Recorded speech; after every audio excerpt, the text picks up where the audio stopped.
Okay, everybody. Conan is out of town this week, and he's got some tough Wi-Fi issues going on at the hotel where he's at, so you're going to get me for the day. And let me just share my screen here, and we will get to it. Okay, so it was another busy week. TSP Weekly Podcast, 7 December 2025. So we're going to take a look at some of the weekly economic highlights. This idea of the yen carry trade collapse was all over the news this week, especially early in the week. We're going to take a look at that, what it means, and how it could have an effect on TSP going forward.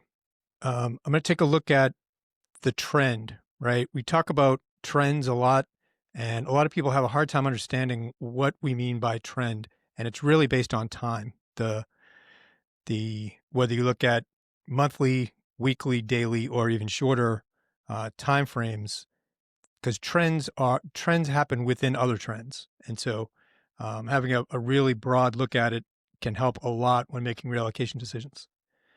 Then we have the Fed meeting next week on December 10th. And it's highly expected the Fed's going to cut by another 25 basis points. So we're going to take a look at what the F fund looks like going into this Fed meeting, and then the TSP fund direction.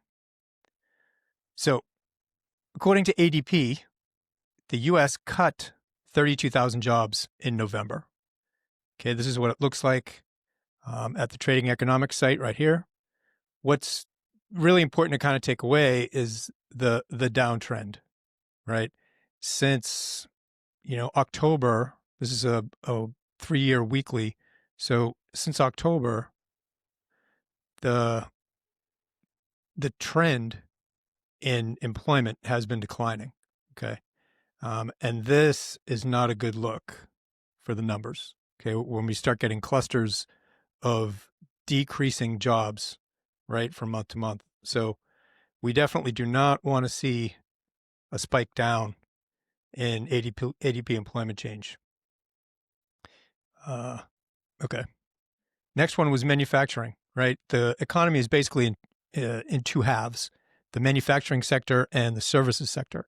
So the manufacturing index fell to 48.2. It's been contracting for the 9th consecutive month. So this is what the manufacturing index looks like. Again, it's at the Trading Economics website. And again, the trend has been down in manufacturing. What this basically means is 50, if you're above the 50 line, then manufacturing is expanding. If you're below the 50 line, manufacturing is contracting, right? So decreasing. And we've been below that 50 line for the last 9 months. Okay? Not good and declining. That's the manufacturing side. The services side actually rose, and it's above 50, right? It rose to 52.6. It's the strongest growth in the last 9 months. So this is what services looks like.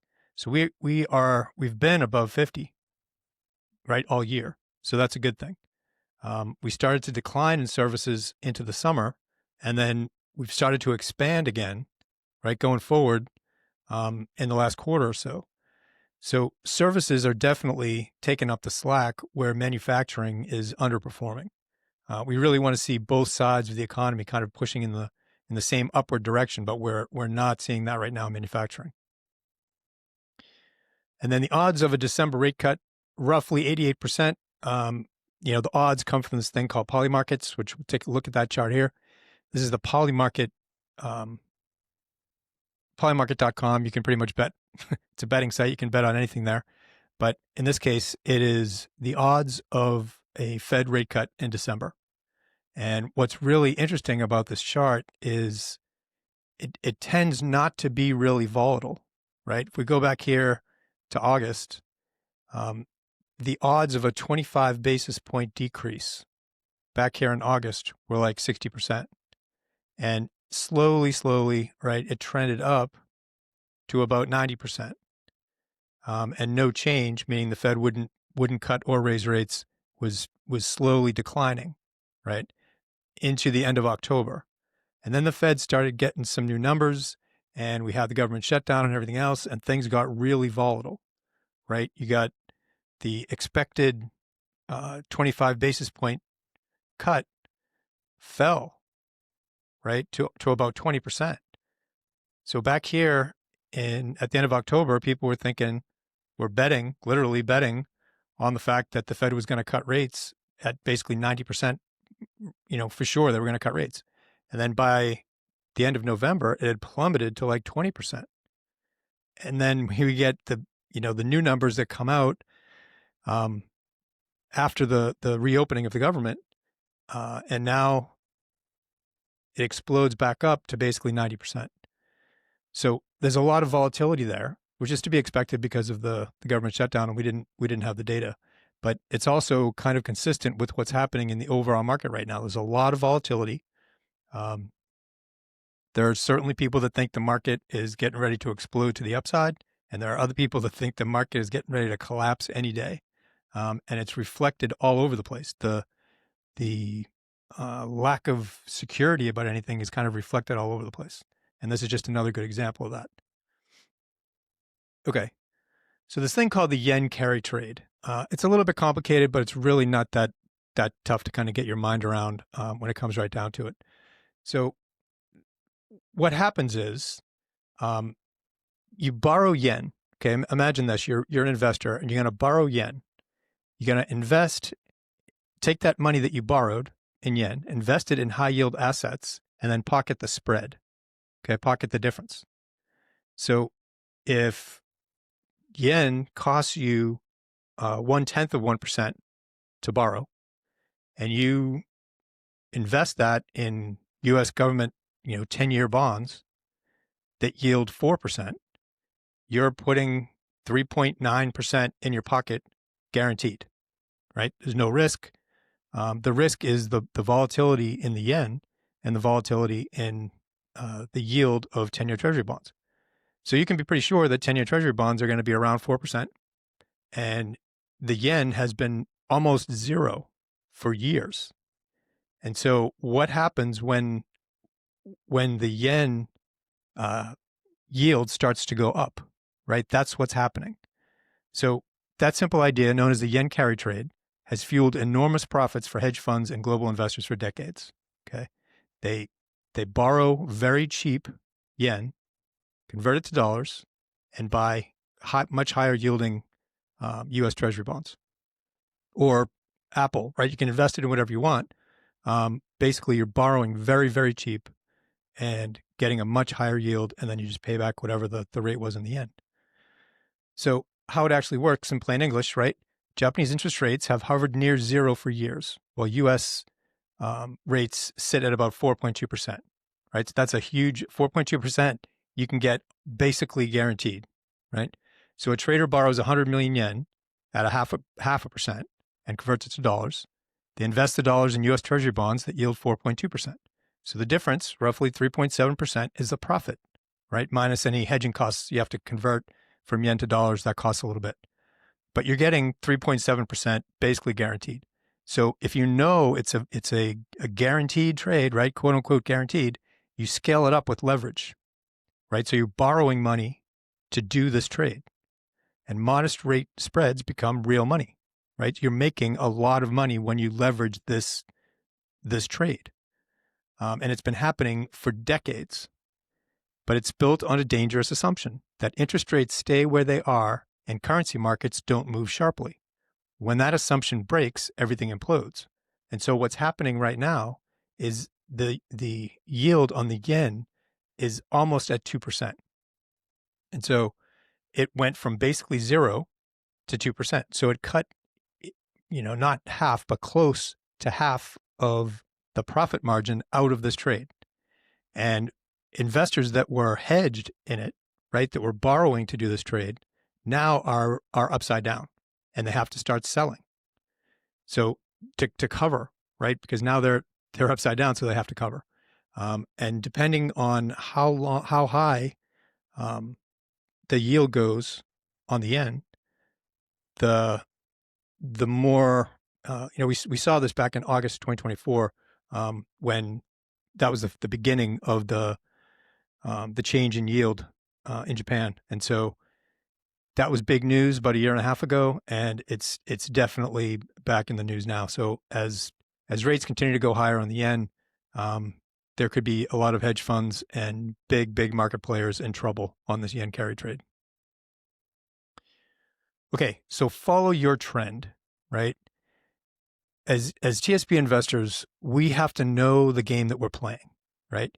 You can follow monthly charts, weekly charts, or daily charts. You can make TSP reallocation decisions by looking at charts once a month, once a week, or every day if you want to.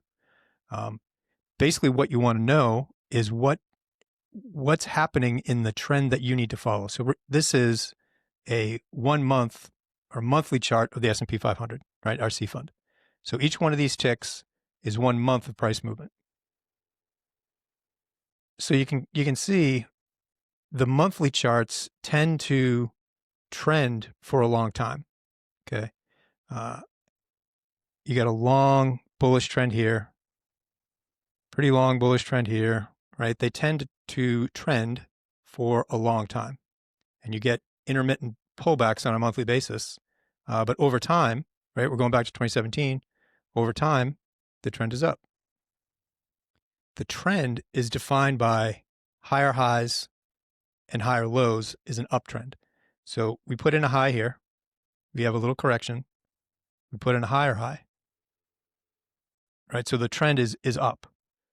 Here we have a lower low. So this close was lower than this one. So that's a first red flag. If price can't get higher and get above this high, right? And if it had rolled over again, now we would have a high, a lower high, a low, and a lower low, and the trend would have changed to down, right? That's not what happened. We get a high, a low, a higher high, a lower low. So that's the first red flag. But then price got back above this high. So the trend continues, right? We have a higher low, a higher high. Now we have a lower low, right? So again, another red flag. But price continued higher. So the trend continues, right? That's how trends work, okay? Where we are right now, we put in a high, a massive high in 2021. And then we have a very big low, right? There's a 20% decline into 2022. So since then, we have a high, a low, a higher low, and we're at a higher high. So the trend on a monthly basis is clearly up, okay? The problem, of course, with monthly charts is that there's so much room to the downside. I mean, this was the month of April, and price was down 20% at one point during the month, and then recovered all the way back up to close out the month basically where it started. So if you're watching your account is going to swing wildly if you're following a monthly trend. Okay, so you just have to keep in mind how often you want to look at TSP and which trend you want to follow. So if we look at a weekly chart, we get more volatility, right? More changes up and down. And we still have some pretty significant price moves. So again, this was the top in 2025 before the pullback in April, right? So this is the bottom in April. This was about a 20% decline, okay? But you had time. This was a high, a low. This was a tough one, right? Because you only had a couple of weeks of consolidation and you put in a lower high. And then we have a lower low. So the trend in the short term was down. But then the market reversed and basically went straight up. So the hard part of this one, I mean, once we got back above this high, this overall trend was back in play, okay? But this was a pretty big decline to take. If you were looking at charts on a weekly basis, you were going to take this decline. There really wasn't an opportunity to get out on a weekly basis because this is just one straight move down, okay? And where we are now, it's been one straight move up, okay? We're kind of churning sideways, and we're going to get to that in a minute. We're churning sideways a little bit right now, but the trend on a weekly basis is certainly up. If we go down to a daily basis, right? So now each tick is 1 day of price movement. This is the low in April. And we put a bottom in April, price comes up, we put in a top, comes down, we have a higher low, right? Now, once we got back above that high right there, now the trend is up, okay? So that's great. We want to be in the stock funds when the trend is up. And then all the way along, we have higher highs, right?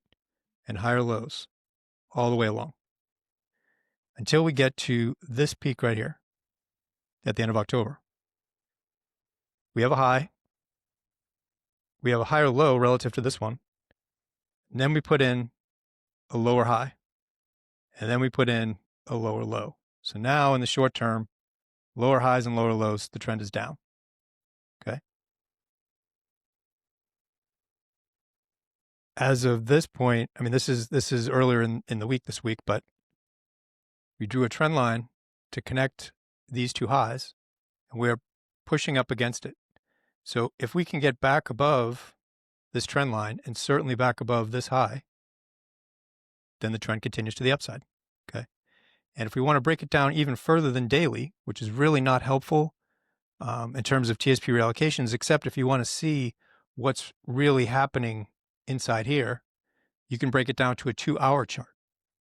So if you look at a 2-hour chart where each one of these ticks is 2 hours, you can see this triangle pattern forming. Okay.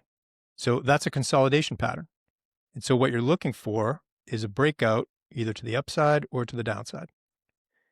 And on a 2-hour basis, at that point this week, that's what we were looking at. Okay. So that's just how you would go about doing it. You're starting from a big picture and moving it into a smaller picture to help you make reallocation decisions.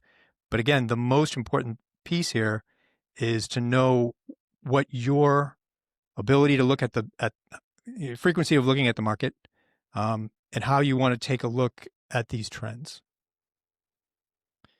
Okay. So F fund going into the Fed meeting here next week. This is a chart of the 10-year yield. Okay, the 10-year yield is the most important interest rate for us to watch. Okay, basically mortgage rates, credit card rates, everything is dependent on the 10-year yield. When they say the Fed cuts rates, what the Fed is cutting is the Fed funds rate. The Fed funds rate is the amount that banks charge each other to lend money to each other overnight. Okay, it's a very short term, it's overnight lending rate. And the idea is that when the Fed reduces the amount that the banks charge each other for overnight lending, that trickles out into the broader bond market. Sometimes the bond market goes along with that, sometimes they don't. So September 2024 was the beginning of the Fed rate cutting cycle that we're in right now. The Fed has cut rates 5 times since September 2024, and it's 88% likely to cut rates for the 6th time here next week. So when the Fed cuts rates, you would expect, or the Fed wants the 10-year yield to go down. Okay, when the Fed raises rates, they want the 10-year yield to go up. But what has happened? In September 2024, this was the day, the bottom in yield, that was the day that the Fed began its rate cutting cycle. And the 10-year yield immediately started going higher. Okay, that is not what the Fed wants to see. They cut rates 2 more times, right, in November and December 2024, and rates they fell here for a little bit, turned back around, kept going higher, right? So the trend was certainly up in rates. They stopped cutting, right? They kept rates the same for months, right, for most of 2025, and the 10-year yield started to fall. Okay. Then in September of this year, they cut rates again, and rates went up. And then they came back. They cut rates again in October, and rates went up. So the big takeaway is not so much the day-to-day, right? The big takeaway is the rate cutting cycle began in September 2024. And so the Fed cut 5 times since then. And even with all of that cutting, so they did a 50 basis point cut in September here, September of last year, and they did 25 basis point cuts each of the next 4 times. So that's putting a lot of liquidity into the system. Okay, that's easing financial conditions.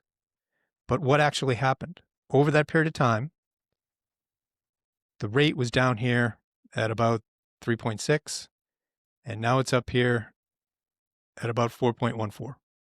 So rates have gone up over this time period while the Fed has cut 5 times. So the bond market is not playing along with the Fed.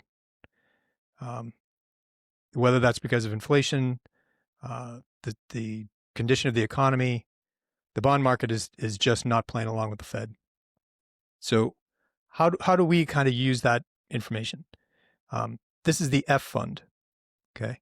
So the F fund is the aggregate bond index. And when interest rates in the aggregate go up, the F fund goes down because the price of bonds is inverse to yield, right? So when the interest rate or yield goes up, the price of bonds goes down. And so we've had this line at 100. We've been talking about it for quite a while, and you can kind of see we got support here, we broke through it here, and most of the time we come up, it acts as resistance, right? That channel. We have a little bit of an overage here, but every time we come up to that channel, it's been bumping up against it, and it's been resistance. Here in September, we broke above that channel, and we've been above it for a while, okay? So if rates are going to go down, right, because the Fed has been cutting, we're going to get the 6th cut of this rate cutting cycle next week. If rates go down, the price of bonds should go up. So at some point here, right, the price of the F fund should go up if rates are going to go down. It's not should, it will. If the 10-year yield goes down, the F fund will go up. But what we're looking at right now is a really important head and shoulders pattern in the price chart. So if we zoom in, again, this is the F fund, right? So if rates go down, the F fund goes up. If rates go up, the F fund goes down. So we had a gap up, a big gap here in September. We put in a peak. F fund comes down a little bit. Couldn't fill the gap, right? Comes down to that 100 level again. Put in a higher high. Came back down again to that 100 level. Churned around, right? Can't get back below it. Came up to the same level that it was here, right? So this is the left shoulder, the head, the right shoulder, and this is the neckline at 100. And so where we are right now, we are right at critical support. Okay, so we're going into next week on this head and shoulders pattern. And if it breaks to the downside, it means yields go up and the price of bonds goes down. The Fed is going to cut rates. So this support level should hold and price should go up. But that's not what's been happening since September of last year. So it's going to be really interesting to see. And, you know, the only way that we play this game is based on the chart. And so this is a critical point right here. So if rates go up, the F fund goes down. If it breaks that neckline and goes down, the theory of a head and shoulders topping pattern is that the minimum downside, so the minimum downside target is the distance from the top of the head to the neckline, that distance to the downside. So that's 1, 2, 3, 4, 5, 6, 7 ticks. So 1, 2, 3, 4, 5, 6, 7. So roughly 98.60 is the target for the F fund if this breaks. Okay. So what does that mean for the stock funds? If the F fund is going down, it's because interest rates are going up. If interest rates go up, there's some times when that is ignored by the stock market. Usually not ignored by the S fund because as interest rates go up, the S fund has a much harder time than the C fund. So you may see the C fund, you know, if the F fund does collapse because rates go up, you could see the C fund do all right. The S fund is likely not to do so well. So a lot of things are going to happen here, depending on what the bond market decides to do next week when the Fed cuts rates. Okay, so TSP fund direction. So we kind of already went over this, but we do it every week. This is a weekly chart of the C fund. Each one of these is one week of price movement, and this is the 20-week moving average line. So on a weekly basis, 3 weeks ago, we got support right there at the 20-week moving average line. The market reversed. And what's kind of interesting, if you look at this on a weekly basis, this is definitely bullish, right? We want to see support at that 20-week moving average line because we saw it all throughout 2024, right? Every time price came down, it found support at that 20-week moving average line until it didn't, and that was the beginning of this decline into April. So this is the first retest of that 20-week moving average line, and so far it's been successful. All we need to see is price get back above this high, and the trend is very likely to continue up. But what we tend to see happen is, take this test, for example. We came down and tested that 20-week moving average line, and then just barely got above that high and had, a couple week consolidation, right? Because price is trying to decide if it's going to roll over or if it's going to keep going higher. So it kept going higher, came down, tested it, got back up to that prior high, and then had one big down week, tested it again, and then kept going. So you can see we tend to see some churning at the tops on a weekly basis. And we're definitely seeing that now, right? This week could have been much better for the bears. If we had closed the week at new all-time highs, that would have confirmed the trend change, or confirmed the trend is continuing, but we're not quite there yet. Okay, just real quick, if we looked at it on a daily basis, we don't usually go into this on the podcast, but I thought it was kind of interesting. I was going to talk about it with Conan, but he is not on here. So what we are basically seeing right now is a sideways consolidation. So we had a low right here, a retest a couple days later, a low there at that channel, a retest of it the next day, right? So this lower channel line is pretty solid. The upper channel, this was the peak. We got resistance here for 3 days, resistance there, price rolled over again, went to lower lows, back to the bottom of the channel.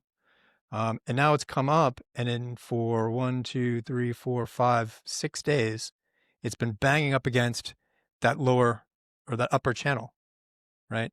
So, like I said, Friday was a big reversal day. And so we for the last 6 days, we've been basically right on that line. So we need to see price ideally gap up through this and close up here, and then we're good to go. If price rolls over, it's possible we come back down to this channel. I mean, we can be in this sideways consolidation for some time, or we get down to this channel, this lower channel line, and we break down here and price continues lower. So again, it depends on whether you're looking at monthly, daily, weekly charts. All right. That is all I got. If you guys like that kind of in-depth analysis, we go much deeper for our subscribers. Check us out at growmytsp.com. If you have questions, as always, please post them in the comments. It helps us out a lot, gives us some good material to work with when you guys have questions. So we will have Conan back on next week, and I appreciate you guys taking the time. Have a great week.